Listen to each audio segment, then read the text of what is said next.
They didn't vanish in the way people expect. No explosions. No breaking news alerts. No nationwide manhunts. They walked through steel doors, were logged into a system, and were never the same again. On paper, everything looks clean. A name, an intake number, a timestamp. But behind those neat digital records is a quieter reality, one where men enter institutions alive and leave psychologically erased. Not executed, not missing, just gone in a way that doesn't trigger alarms. This is not a story about a single prison. It's about a system designed so disappearance doesn't look like disappearance at all. When families stop hearing from someone inside, the first assumption is always the same. He must be in trouble. Maybe he's in segregation. Maybe he lost phone privileges. Maybe he's just trying to survive. Weeks turn into months. Letters go unanswered. Calls never come. And when families finally ask questions, they're met with language that sounds official, but explains nothing. He's been transferred. He's under observation. He's being processed. Processed into what?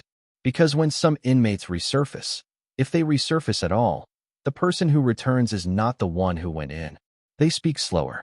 Their eyes don't track movement the same way. They pause mid-sentence as if searching for words that used to come easily. Some can't describe what happened to them, not because they don't want to, but because the experience stripped away the ability to explain it. This isn't accidental. Modern incarceration doesn't rely on constant violence. That would draw attention. Instead, it relies on systems that break people quietly. Isolation routines that disorient time, transfers that sever social ties, classification codes that redefine human beings as management problems. No witnesses, no bruises, no court transcripts, just paperwork. What makes this system so effective is that it operates in pieces. No single guard sees the full picture. No single administrator feels responsible. Every action is justified by policy, safety, or procedure. And when harm is distributed across dozens of steps, accountability evaporates. This is how people disappear without ever leaving custody. Some are placed into units where the lights never fully go out. Others are moved so frequently they lose all sense of location. Some are kept alive physically while their mental world collapses into silence. And the public rarely notices, because the system doesn't look broken from the outside. It looks organized, controlled, lawful. But inside, men learn quickly that survival isn't about strength or toughness. It's about becoming invisible enough not to be targeted, yet visible enough not to vanish entirely. That balance is almost impossible to maintain. Once labeled a problem, an inmate enters a different track, one where privileges vanish, communication narrows, and human contact becomes conditional. Every reaction is monitored. Every complaint is documented. Resistance doesn't lead to freedom. It leads to deeper layers of control. And the deeper you go, the harder it is to come back. This documentary exposes how that process works, not through sensational headlines, but through the mechanics most people never see. The intake decisions, the classifications, the quiet transfers at dawn, the psychological pressure that builds not in days, but in months of enforced sameness.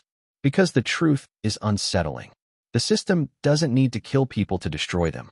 It just needs time, isolation, and rules that no one questions. By the time the damage becomes visible, the trail is cold. The records are closed. And the person who entered is already gone. What you're about to see isn't a conspiracy theory.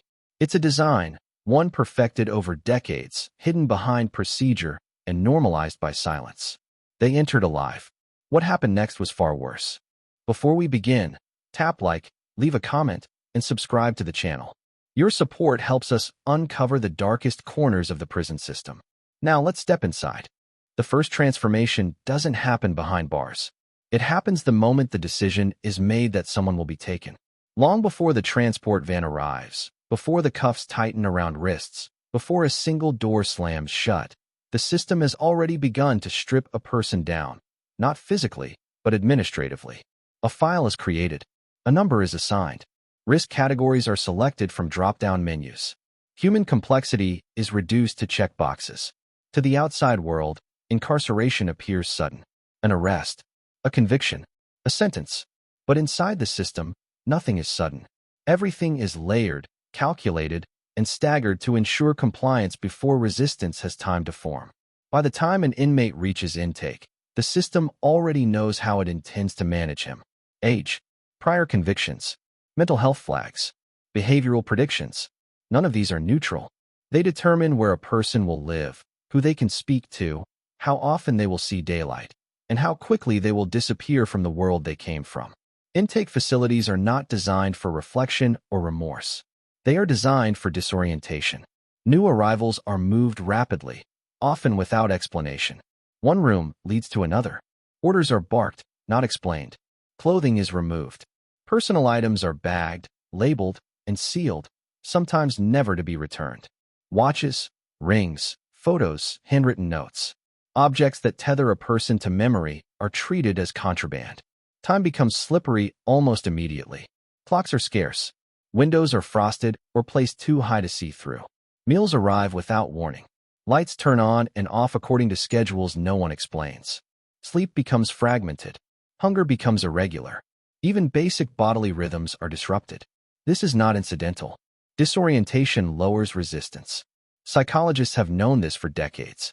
When time perception is disrupted, the brain becomes more compliant. When routines are externally controlled, decision-making weakens.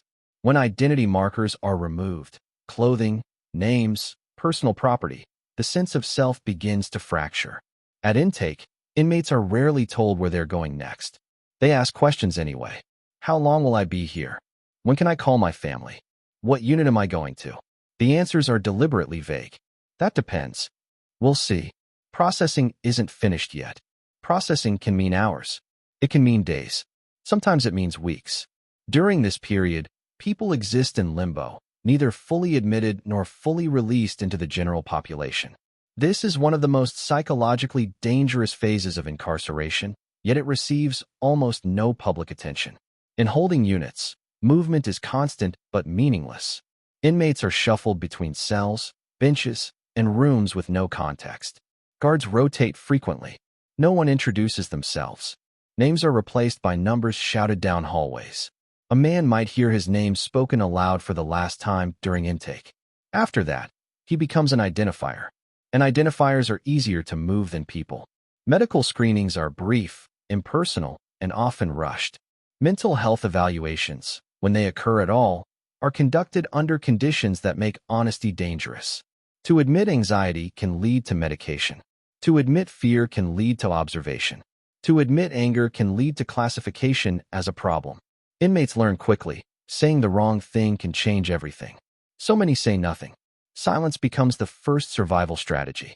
But silence is also recorded. Notes are taken. Behavior is observed. Compliance is measured. An inmate who speaks too little can be flagged as withdrawn. An inmate who speaks too much can be flagged as disruptive. There is no winning posture, only acceptable risk levels. Once intake processing is complete, classification begins. This is where the system decides what kind of person you are allowed to be. Classification boards review files, not faces. They see summaries, not histories. A violent charge outweighs context. A disciplinary record outweighs explanation. A single incident can eclipse years of stability. Most inmates never meet the people who classify them. Decisions are made in offices far from cell blocks, by people who will never hear the echo of doors closing behind those decisions. Classification determines security level.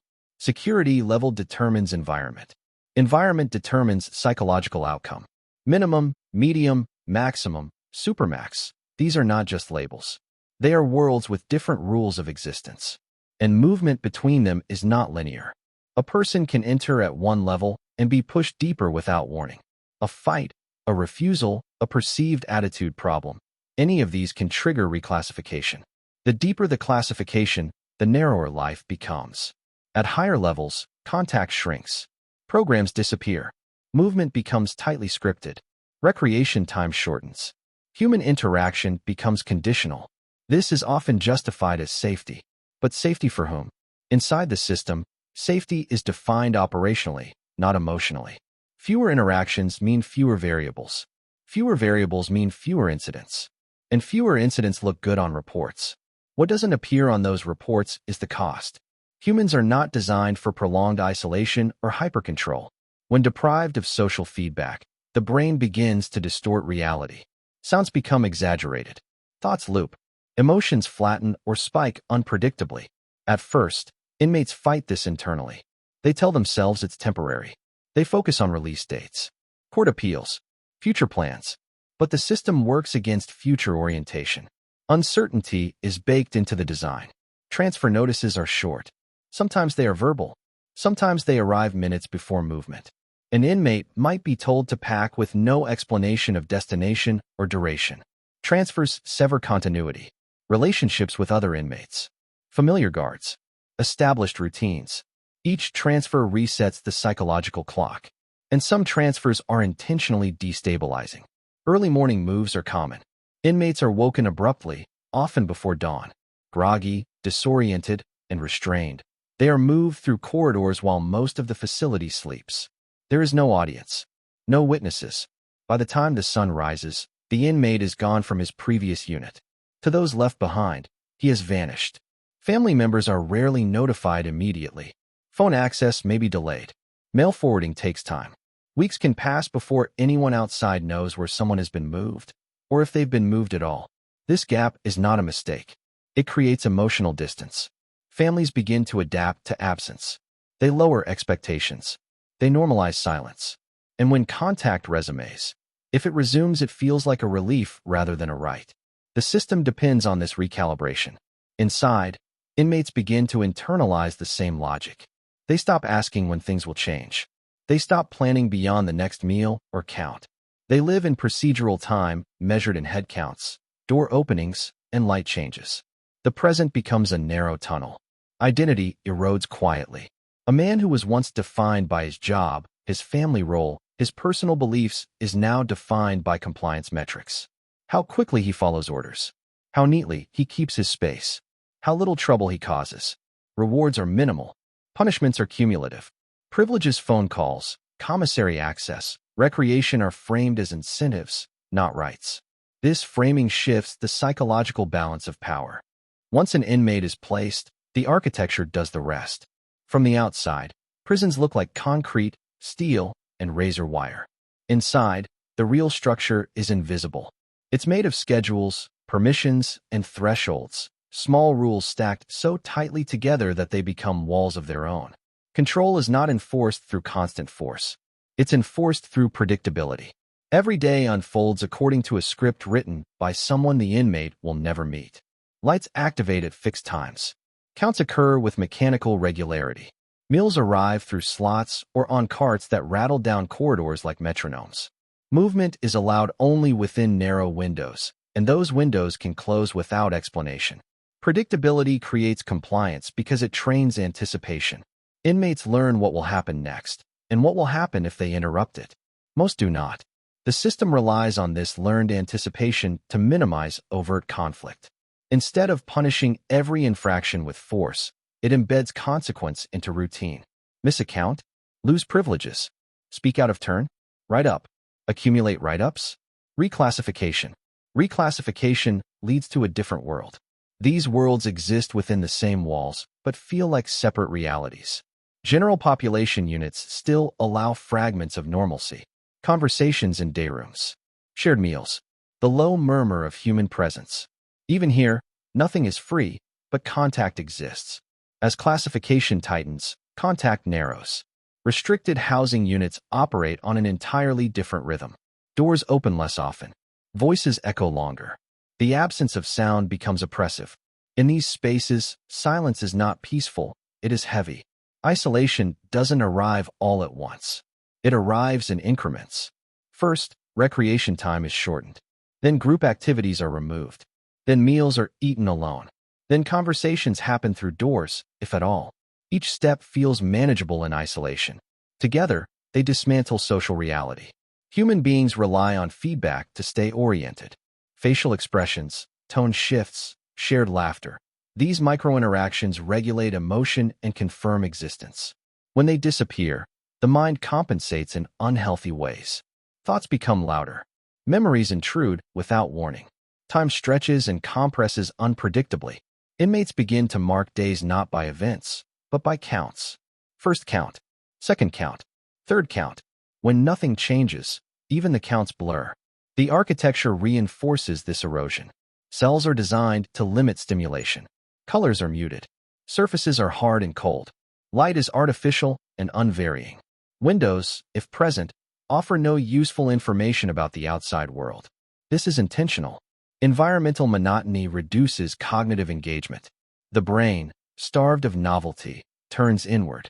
Over time, this inward focus amplifies distress and diminishes resilience. The system frames this as neutral. It's just the unit. It's standard procedure. It's for safety. But safety is defined narrowly, measured by the absence of visible incidents rather than the presence of psychological well-being. Guards are trained to enforce procedure, not to assess mental decline. Their job is not to ask how someone is coping, but whether they are compliant. Compliance becomes the metric of success. An inmate who follows rules perfectly while deteriorating internally is considered stable. An inmate who expresses distress loudly is considered a problem. This inversion shapes behavior quickly. People learn that suffering quietly is rewarded. Suffering visibly is punished. So they internalize everything. Grievance systems exist on paper, but they function within the same architecture of control. Forms must be requested. Deadlines must be met. Language must be precise. One mistake can invalidate a complaint. Even when grievances are filed correctly, responses are slow and formulaic. Reviewed, not substantiated. Procedure followed. The process itself becomes exhausting. Many inmates stop filing grievances not because issues disappear, but because hope does. Transfers remain a constant threat. They hover in the background of every interaction. An inmate who draws attention, positive or negative, risks movement. Movement means starting over in a new environment with new rules and new risks. This threat keeps populations fragmented. Solidarity is dangerous. Collective action attracts scrutiny. Scrutiny invites disruption. So people stay isolated even when they share space. Trust erodes. Inmates become cautious with one another. Information is currency, but it can also be a liability. Saying the wrong thing to the wrong person can travel through informal channels back to staff. Silence becomes safer than connection. This is how control scales without visible brutality. The system doesn't need to watch everyone closely. It just needs to create conditions where people watch themselves. Over time, this self-monitoring becomes automatic. Inmates edit their speech mid-sentence. They adjust posture unconsciously. They suppress reactions before they fully form. The body learns compliance faster than the mind. Sleep patterns degrade under these conditions. Artificial lighting disrupts circadian rhythms. Noise at night, keys, footsteps, distant shouts, keeps the nervous system on alert. Dreams become fragmented or vanish entirely. Sleep deprivation amplifies emotional instability. But again, this is invisible on reports. Mental health services exist, but access is constrained. Appointments are brief. Confidentiality is limited. Anything said can become part of a record that influences classification. Inmates face a dilemma: speak honestly and risk consequences, or remain silent and endure deterioration. Many choose silence.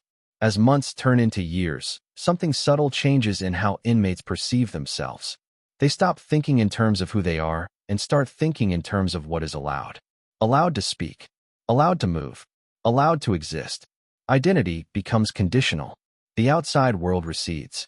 Family relationships strain under irregular contact. Conversations become repetitive. News arrives late or not at all. Life beyond the walls feels abstract, unreal. When people leave the facility, through release or transfer, they often struggle to reintegrate mentally. The habits that ensured survival inside become liabilities outside. Hypervigilance, emotional suppression, distrust, these do not switch off at the gate. But inside the system, this future cost is irrelevant. The architecture is not designed for reintegration. It is designed for management. And management values predictability over humanity. The most unsettling part is how normal this becomes. Inmates adapt. Staff adapt. The routine settles into a rhythm that feels inevitable. New arrivals absorb it quickly, learning from those who have already been shaped by it. No one needs to explain the rules explicitly. They are enforced by environment.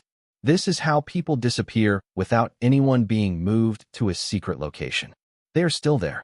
They are still breathing. They are still counted.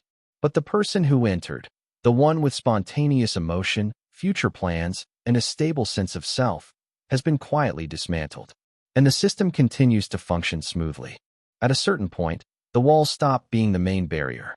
By the time an inmate has lived long enough inside the system, the physical environment no longer does most of the work. The real confinement moves inward. The rules are no longer just posted on unit boards or enforced by staff. They are internalized, rehearsed, and obeyed automatically. This is when the mind becomes the cell. It begins subtly. An inmate catches himself pausing before speaking, even when no one is nearby. He replays conversations internally, editing them for safety. He calculates consequences instinctively, without conscious effort. His thoughts no longer wander freely. They follow the same narrow paths day after day. Freedom of thought erodes long before freedom of movement.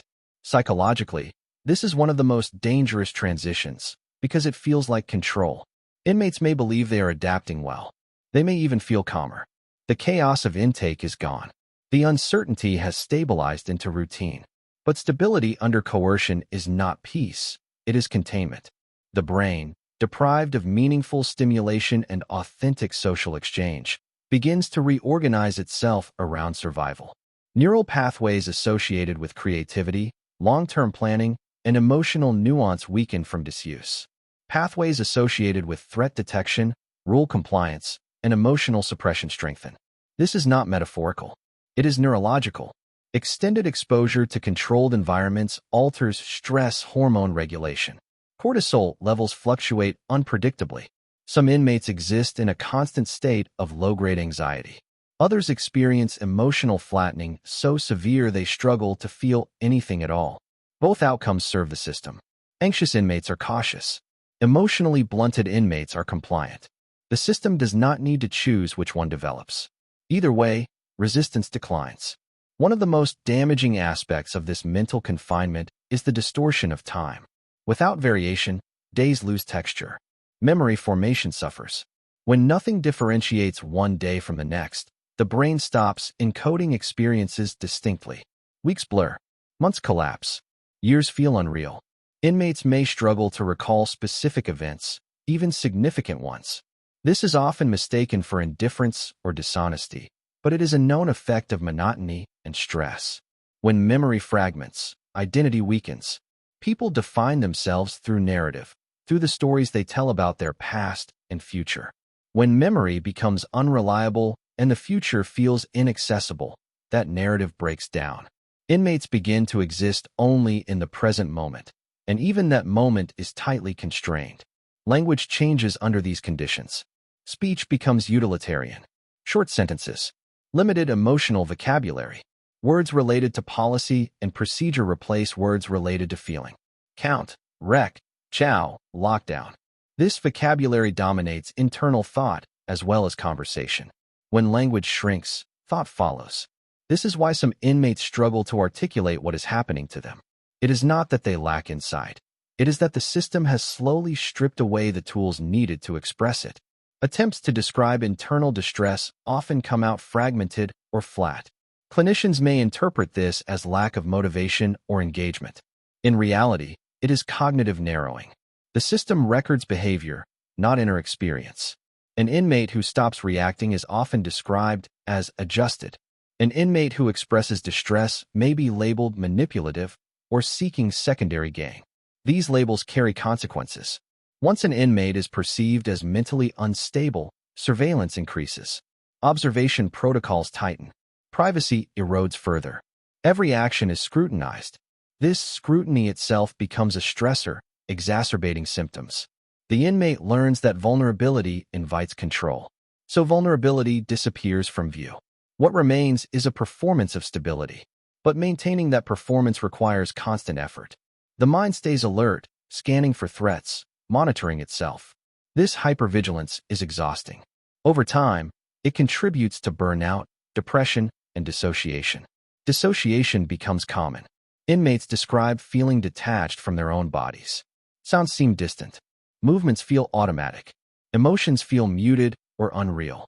This state allows survival under extreme constraint, but it also severs connection to self. When dissociation deepens, people may lose track of their own reactions. They may not notice when they are hungry, tired, or emotionally overwhelmed until symptoms become severe. The system does not recognize dissociation as harm. It recognizes only disruption. Self-harm sometimes emerges in this context, not always as a desire to die, but as an attempt to feel something, anything, that cuts through numbness. Even then, the response is often procedural rather than therapeutic. Observation, restriction, documentation. The underlying conditions remain unchanged. Another psychological shift occurs around trust. Extended exposure to an environment where information is power teaches inmates to withhold. They share selectively, even with those who appear supportive. They assume observation is constant, even when it is not. This assumption persists long after release. Former inmates often report difficulty forming relationships. They struggle with intimacy. They read threat into neutral interactions. Their nervous systems remain calibrated for danger. But inside, this mistrust is adaptive. The system rewards those who reveal little. Over time, even inner dialogue becomes guarded. People censor their own thoughts, steering away from ideas that feel risky or destabilizing. Hope itself can feel dangerous because disappointment inside a closed system is harder to recover from. So expectations shrink. Release dates, once a focal point, become abstract. Some inmates stop counting days altogether, not because they don't care, but because caring hurts. The system quietly benefits from this resignation. An inmate without hope is easier to manage. This mental narrowing also affects moral reasoning. When choices are limited and consequences are severe, ethical considerations give way to survival calculations. Actions are judged less by right and wrong and more by safe and unsafe. This can create deep internal conflict. People may act in ways that contradict their pre-incarceration values. Later, they struggle to reconcile these actions with their sense of self. Shame accumulates, often unaddressed. Again, this does not appear in official records. The system sees compliance. The system sees stability. The system sees order. What it does not see, or chooses not to measure, is the cumulative psychological toll of sustained control. By this stage, the inmate has not vanished physically. He occupies space. He is counted. He follows rules. But internally, large parts of him have gone quiet. Curiosity fades. Spontaneity disappears. Emotional range narrows. This is not rehabilitation. It is containment of the mind. And once the mind has been shaped this way, returning it to its previous state is extraordinarily difficult. The system knows this, which is why it does not rush. By the time an inmate reaches this stage, disappearance no longer looks dramatic. There are no sudden removals, no violent extractions, no official announcements. Instead, disappearance becomes procedural, so ordinary it blends into the daily rhythm of the institution. A man can vanish without ever leaving his cell block. It often starts with a label: administrative concern, management issue, security risk. These terms sound neutral, even responsible. They do not suggest punishment. They suggest oversight. But once applied, they change how the system interacts with a person. Labels follow inmates like shadows. They appear in files, in briefings, in quiet conversations between staff. The inmate may never hear the label directly, but he will feel its effects immediately. Doors open less often. Requests take longer to process. Movement becomes restricted temporarily. Temporary has no clear definition inside the system. What makes this phase especially insidious is that nothing appears overtly wrong. The inmate is still alive. He is still housed. He is still technically allowed the same rights as others at his classification level. But in practice, access erodes. Phone calls are delayed.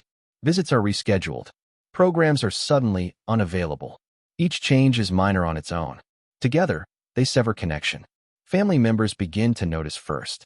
Calls that once came weekly now come monthly, or stop entirely. Letters go unanswered. When families contact the institution, they are reassured. He's here.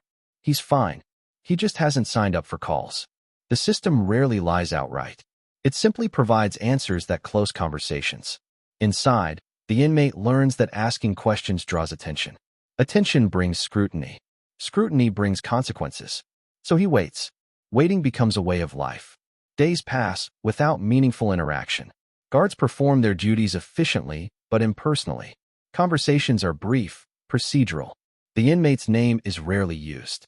Human recognition fades. In this environment, invisibility feels safer than presence.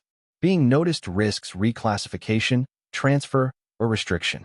Being unnoticed means survival, at least physically. So inmates learn to occupy space quietly. They stand still during count. They speak only when spoken to. They keep their eyes forward. This compliance is often praised internally as good adjustment. But psychologically, something darker is happening. When a person is consistently ignored, the brain interprets it as social rejection. Extended social rejection activates the same neural pathways as physical pain. Over time, this leads to withdrawal, depression, and emotional numbing. The inmate may stop initiating contact altogether, not just with staff, but with other inmates. Conversations feel risky. Relationships feel temporary. Connection feels pointless. This is how people disappear while remaining visible. The system amplifies this process through transfers. Transfers are framed as logistical necessities: bed space, security needs, population balance. In reality, they are one of the most powerful tools of control. A transfer erases continuity instantly. An inmate's informal support network vanishes overnight. Any understanding he had of local routines becomes obsolete. He must relearn everything: where to stand, when to speak, how to survive. Some inmates are transferred repeatedly. Each move disrupts identity further. Names change. Faces blur. Units feel interchangeable. The inmate becomes a transient presence, never fully belonging anywhere. With each transfer, fewer people remember him. Staff turnover compounds this effect. Guards rotate shifts. Administrators change assignments. Case managers move on. The inmate becomes a constant in a sea of replacements, ironically making him easier to overlook. Paperwork keeps him alive in the system. Human memory does not. Over time, even infractions disappear, not because behavior improves, but because behavior is no longer observed closely. An inmate who causes no visible problems requires no documentation. No documentation means no narrative. He becomes administratively silent. This silence has consequences. Without records of engagement, positive or negative, an inmate can fall into a blind spot. Requests stall. Reviews are delayed. Files gather dust. When release or parole considerations arise, silence works against him. There is nothing to point to. No programs completed. No recommendations written. No evidence of change, because no opportunities were provided to demonstrate it. The system interprets this absence as stagnation. Inside, the inmate feels time slipping without markers. He may struggle to recall when certain events happened. His sense of past and future collapses into a perpetual now. This temporal collapse reinforces passivity. Why plan when nothing changes? Why hope when hope has no outlet? The system does not need to extinguish hope actively. It just needs to provide no place for it to land. Medical and mental health needs during this phase often go unmet, not out of malice, but out of invisibility. Appointments are missed because notifications never reach the inmate. Requests are delayed because staff are unaware of urgency. When symptoms worsen, they are sometimes interpreted as noncompliance or apathy. The system treats effects as causes. An inmate who stops advocating for himself is seen as unmotivated. An inmate who withdraws is seen as stable. An inmate who dissociates is seen as calm. These misinterpretations reinforce neglect. At a certain point, the inmate may stop feeling real, not just to others, but to himself. He exists in a suspended state, neither fully present nor entirely absent. This is psychological disappearance. The outside world continues without him. Birthdays pass. Family dynamics shift. Children grow older. When contact resumes, conversations feel strained and artificial. The inmate has little to contribute. His world has shrunk too much to translate. So he listens. He nods. He says he's fine. Fine becomes a shield. The system accepts this at face value. From an operational standpoint, everything is working. There are no incidents, no complaints, no disruptions. The inmate is managed. From a human standpoint, something irreversible is occurring. The longer a person remains unseen, the harder it is to re-enter visibility. Skills atrophy. Confidence erodes. Initiative disappears. When release eventually comes, if it comes, the inmate may step into the free world carrying this invisibility with him. He struggles to assert needs. He avoids attention. He expects neglect. But inside the system, this outcome is irrelevant. The goal was never to preserve the person. It was to maintain order. And order has been achieved. By the time an inmate reaches the final stage of this process, survival no longer looks like living. It looks like endurance. The system has done what it was designed to do. Not quickly, not violently, but methodically. Piece by piece, it has reduced a human being to the smallest version of himself that can still function within institutional boundaries. What remains is not nothing, but it is not whole. At this stage, many inmates are no longer fighting the system. They are cooperating with it instinctively, not because they believe in it, but because resistance no longer feels possible or meaningful. Their expectations are low. Their emotional range is narrow. Their sense of agency is faint. This is not resignation born of understanding. It is resignation born of exhaustion. One of the most profound changes occurs in how inmates perceive themselves in relation to others. Earlier, connection felt risky. Now it feels foreign. Relationships require energy, trust, and vulnerability, resources that have been depleted. Even when opportunities for interaction appear, inmates may decline them. Group programs feel overwhelming. Conversations feel awkward. Eye contact feels intrusive. Isolation has become familiar, and familiarity feels safe. The system often interprets this as maturity or growth. He keeps to himself. He doesn't cause problems. He knows the rules. But knowing the rules is not the same as healing.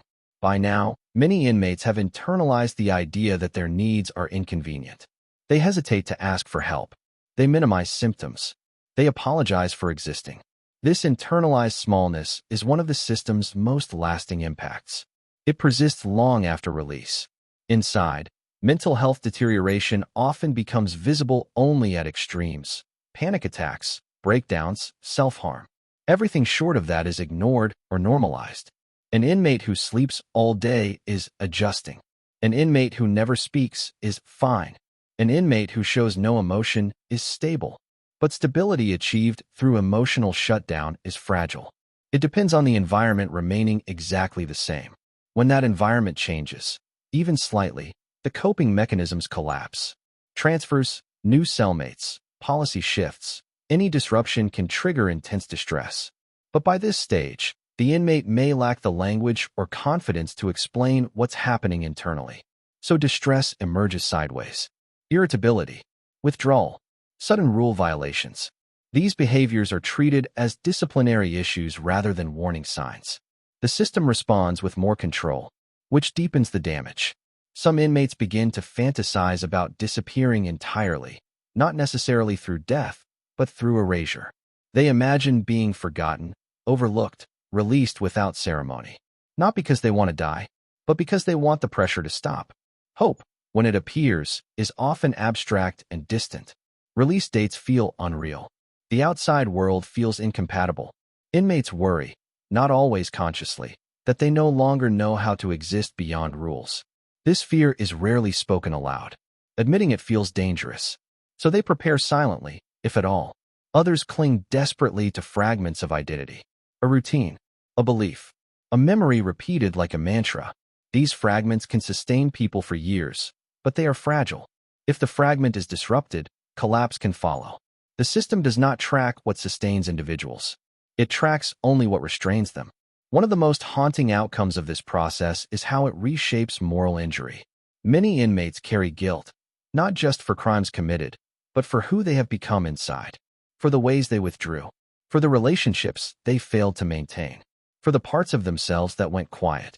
This guilt compounds suffering, but there is no space to process it, no ritual of acknowledgement, no framework for repair, only continuation. By the time release approaches, preparation is often minimal. Paperwork is processed. Property is returned, sometimes incomplete. Instructions are given rapidly. The system treats release as a logistical endpoint, not a psychological transition. The inmate steps out carrying years of invisible conditioning. He may appear calm. He may appear compliant. He may appear grateful. But internally, he is navigating a world that suddenly demands initiative, spontaneity, and emotional openness, qualities systematically suppressed for survival. Many struggle. Some retreat socially. Some return to environments that feel familiar, even if harmful. Some reoffend, not out of malice, but out of incapacity to adapt. The system records this as failure. It does not record its role in shaping it. For those who remain inside indefinitely, survival becomes maintenance. They keep themselves intact as best they can, often at great internal cost. They learn to live small, to feel less, to expect nothing. They are not dead. They are not missing. But they are no longer fully present. This is the final form of disappearance. Not removal, but reduction. Not execution, but erosion. The system does not need secrecy to achieve this. It operates in full view, justified by policy, normalized by routine, and insulated by complexity. Everyone involved can claim they followed the rules. And they did. But the outcome remains. Men entered alive. What survived was not the same thing that went in. What makes this story uncomfortable isn't that it's hidden. It's that it isn't. Everything you've heard happens in plain sight, documented, regulated, justified by policy. There are no secret chambers, no erased files, no forbidden knowledge. Every step is legal. Every action has a form attached to it. Every outcome can be explained without ever using the word harm. And that's the point. When destruction is slow, administrative, and spread across systems instead of individuals, it stops looking like destruction at all. It looks like management. It looks like order. It looks like something that simply happens. The men you've heard about were not anomalies. They were not uniquely weak. They were not doomed from the start. They were ordinary human beings placed into an environment that rewards emotional disappearance and punishes visible humanity. Some adapted by going quiet. Some adapted by going numb. Some never adapted at all. The system did not need to break them violently. It only needed time, repetition, and silence. And once that silence settles in, it becomes self-sustaining. Families are told everything is fine. Records show compliance. Facilities report stability. Meanwhile, the real cost remains invisible, carried out of the gates by those who leave, and carried indefinitely by those who don't. This isn't a question of good guards or bad guards. It isn't about one prison or one policy. It's about what happens when control becomes the primary goal and humanity becomes a variable instead of a constant. If disappearance only counts when someone stops breathing, then this system works perfectly. But if disappearance also means losing voice, identity, and presence, then it's happening every day, quietly, lawfully, and without resistance. They entered alive. The question is not whether they survived. The question is what survival cost them, and why we've learned not to look too closely. Thanks for watching. Like, share, and subscribe.